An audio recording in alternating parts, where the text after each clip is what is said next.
one of the things I'm curious about, one of the things I'm comfortable about is that as I've struggled more and more over time with these questions, there's a bit of trepidation that brings me here to face you. But as I've heard your arguments, and partly read your book quickly, I admit, but I want to ask a couple questions which aren't meant to be taken facetiously, but please, you don't need to keep. You don't need to keep. Materialist? Sir, you don't need to keep clearing your throat like this. Don't apologize. Get on with it, rather.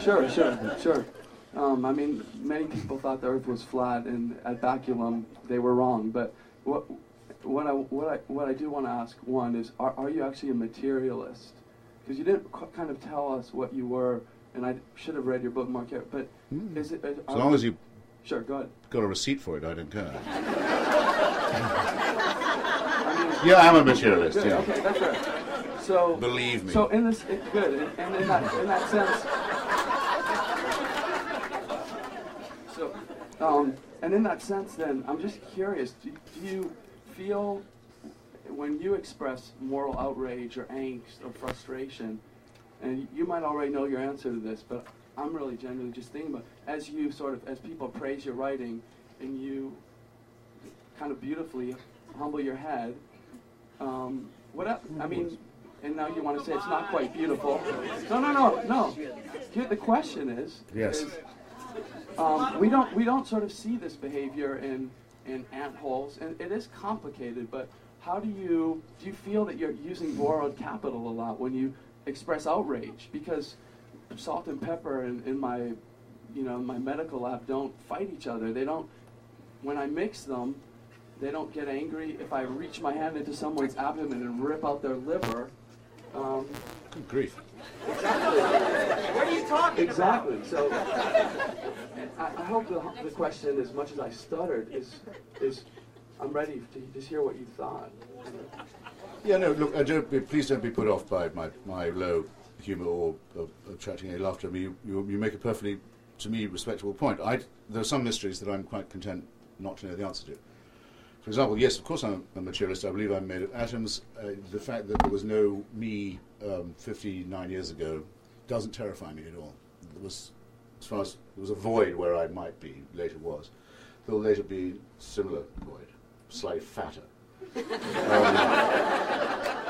It has the same effect on me as it did on David Hume. Sure. Those are the breaks. That is, in fact, the situation. It's childish to pretend otherwise. No, I agree. My friend Sam Harris, author of one of the better books of the Musketeer team, is in fact some kind of Buddhist. He does think, and he's a neuroscientist, he does think that we're having a great argument with him in Pages of Free Inquiry, because we don't excommunicate each other in our book. We asked him to sign up to say why he thinks there could be consciousness independent of the brain. It's a very interesting argument. I have no preconception about it. I have a strong feeling it's unlikely. Whether it's true or not, that would remain with me as a mystery the following. Why do I care? Why do I bother? Why do I mind about Darfur?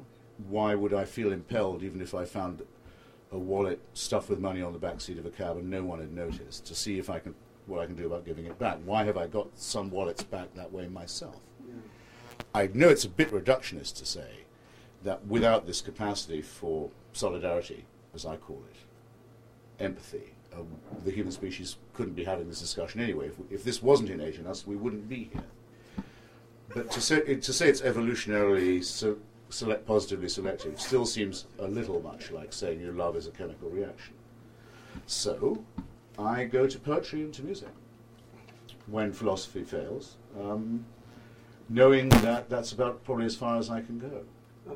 Okay, and it doesn't give me the right to tell anyone else what to do. But in a way, you kind of are right there. Could I just say one more thing? Yeah. Well, I think we should allow for the fact that he's probably in a minority as a believer. But can you make it crisp this time? It will be. And thanks for your terse, you know what I mean?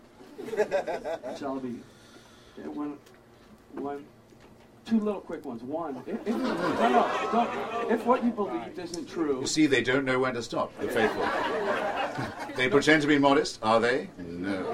No, I'm not modest. I know that about myself. So listen, here's the last question. Okay. As I spun through the book, it said that you didn't really think there was evidence for Jesus existing. And I wondered, are you Kierkegaard? Are you playing with us, or do you really believe that statement? There's no, this is a plain statement that anyone could make. Jesus of Nazareth is not a figure in history. There is no firm evidence that he existed. I have it in some detail in my book. None of the apostles. You go through Bar Ehrman, so. We're running out of time. Yes, there is Professor Ehrman's we're very talking excellent about book. But if you didn't have Professor Ehrman's book and all you had was the four Gospels, none of the four authors agree on any important fact about his life. They can't get the date right. They can't get the place of birth right. They clearly can't get the paternity right, which I think is no small thing myself. They can't know. It's hopelessly discrepant. Unfortunately, the Prophet Muhammad, you can say, is a figure in history, but that doesn't make it any more believable that he was dictated to by an archangel. You really do believe Jesus never existed? No, I say there's no reason to believe that he did. We're running out of time. We're running out of time. So I'm going to take two questions over there at this mic, and then we got to end it up. Okay, hi, Mr. Hitchens. I'm a long-time admirer, and I like to read everything with your name after it. Go on. But I'm also... No, actually, hurry up. How do you understand the millennia of testimony, of answered prayer, of spiritual experiences beyond reason, of bad people becoming good through faith? What's the source for that? Do you believe there is a source in all things good? No, I don't. I mean, I believe people who tell me they've seen ghosts, for example, and had visions of the Virgin Mary. I have no reason to doubt. I think they saw them, but they weren't there. No, I'm not talking about those kind of experiences. You mean conversion experiences? People say, now I will finally... The President of the United States says, I will exchange Jack Daniels for Methodism. A trade I cannot imagine anyone making.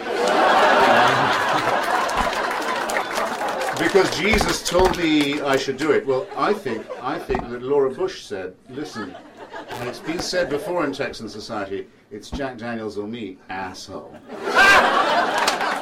And if you do that again, I'll leave and I'll take the kids. You say, Jesus got me off the drink. Fine.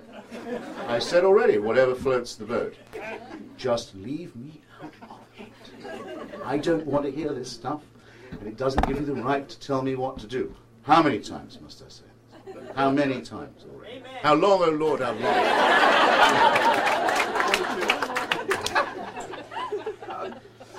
To what extent do you believe someone that is a sincere Marxist, which I understand you have been, or a sincere Darwinist, which you professing as well, to be religious and have some kind of faith?